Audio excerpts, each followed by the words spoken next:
Alright, everyone. This is our expression, and we are going to solve it using the order of operations. Okay, and these are the choices. Okay, let's recall again our GEMCAS rule. G for the grouping symbols, E for the exponent, multiply or divide from left to right, and then add or subtract from left to right. Same priority lang sila, okay? Now, let's check first. Meron ba tayong grouping symbols? Meron.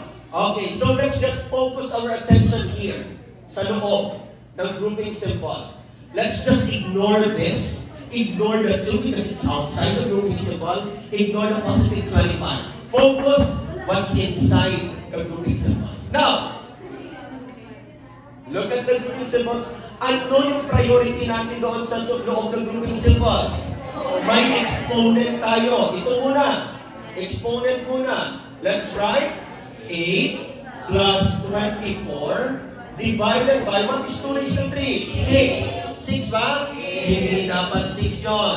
This is 2 times 2 times 2. Divide by 8 minus 6. O, kukupyahin ko lang lahat para hindi ako mawala. Plus 25, then 100. Alright. Next, kailangan ko i-eliminate yung grouping symbol. Okay, tapos na yung exponent. Ano ba? Meron tayong plus, meron tayong divide, and meron tayong minus. Ano po unahin ko? Mag-divide muna. This one, 24 divided by 8, which is 8. Kopya yung 8. What is 24 divided by 8? Yeah, this is plus 3 minus 6. Okay, quantity squared plus 25.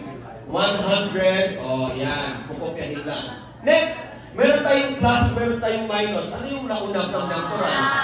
Add muna tayo. So, 100, kukopyahin ko.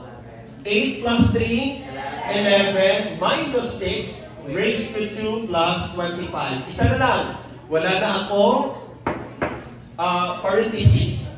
100 divided by 11 minus 6. 5. O, meron ka ng square plus 25. Okay. Meron tayong divide, meron tayong exponent, meron tayong plus. Ano kung unahin?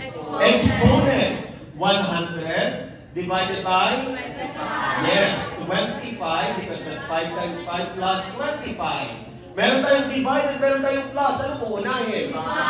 Divide. 100 divided by 25? 4 plus 25. 29. So the answer is letter C.